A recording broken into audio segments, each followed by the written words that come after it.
بسم اللہ الرحمن الرحیم والعصر ان الانسان لفی خسر الا الذین آمنوا وعملوا الصالحات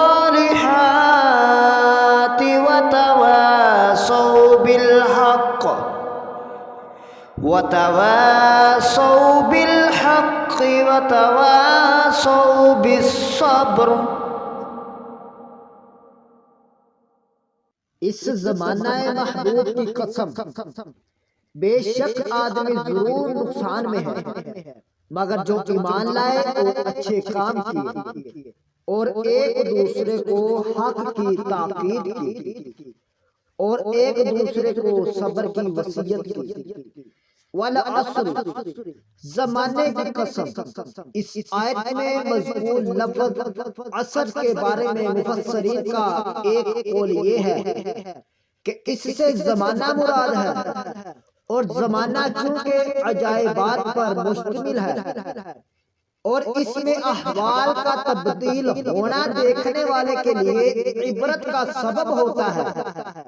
اور یہ چیزیں اللہ تعالیٰ کی قدرت و حکمت اور اس کی وحدانیت پر دلالت کرتی ہیں۔ اس لیے ہو سکتا ہے کہ یہاں آیت میں زمانے کی قسم مراد ہو۔ دوسرا قول یہ ہے کہ عصر اس وقت کو بھی کہتے ہیں جو سورج غروب سے پہلے ہوتا ہے، اس لیے ہو سکتا ہے کہ نقصان اٹھانے والے کے بارے میں اس وقت کی قسم یاد فرمائی گئی ہو، جیسا کہ نفع اٹھانے والے کے بارے میں ضحیٰ یعنی چاشت کے وقت کی قسم ذکر فرمائی گئی۔ تیسرا قول یہ ہے کہ عصر سے نماز عصر مراد ہو سکتی ہے، جو کہ دن کی عبادتوں میں سب سے آخری عبادت ہے، اور اس کی فضیلت کی وجہ سے یہاں اس کی قسم ارشاد فرمائی گئی ہو۔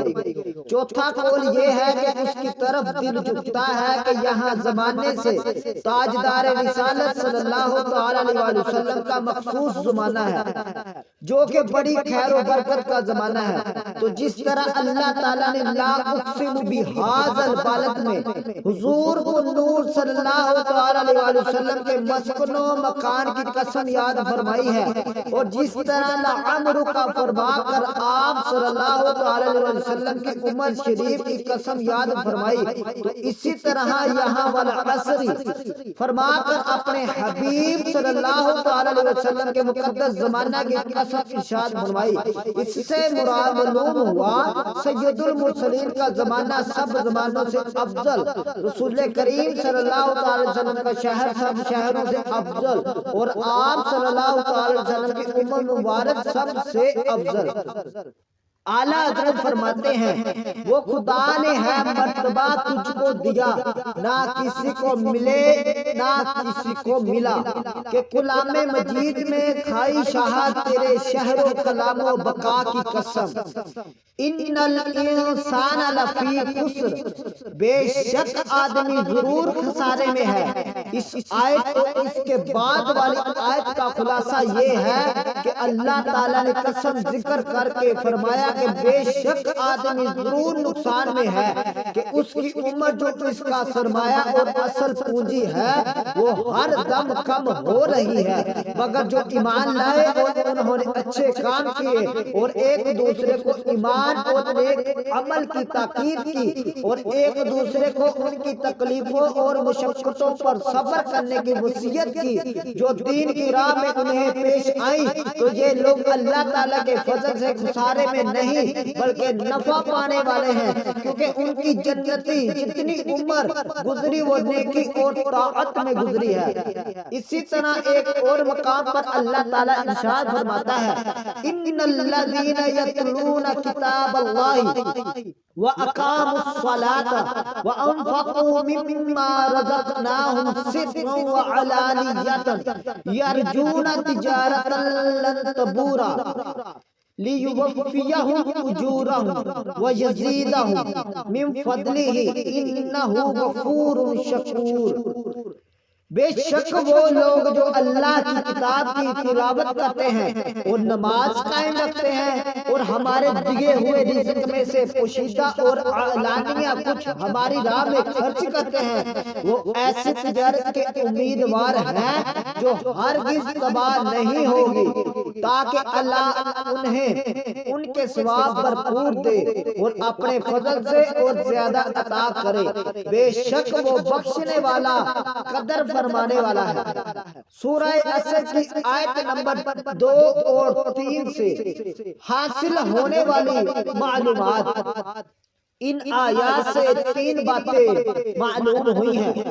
انسان کی زندگی اس کا سب سے قیمتی سرمایہ ہے اور اس سرمایہ سے وہ اسی صورت میں نفع اٹھا سکتا ہے جب وہ اسے اللہ تعالیٰ کی اطاعت و فرما برداری میں خرچ کرے، اور اگر وہ یہ سرمایہ اللہ تعالیٰ کے ساتھ کفر کرنے، اس کی نافرمانی کرنے اور گناہوں میں خرچ کرتا رہا تو اسے کوئی نفع نہ ہوگا بلکہ بہت بڑا نقصان اٹھائے گا۔ لہذا ہر انسان کو چاہیے کہ وہ اپنی زندگی کو غنیمت جانتے ہوئے اللہ تعالیٰ کی اطاعت و عبادت میں مصروف ہو جائے۔ انسان کی زندگی کا جو حصہ اللہ تعالیٰ کی عبادت میں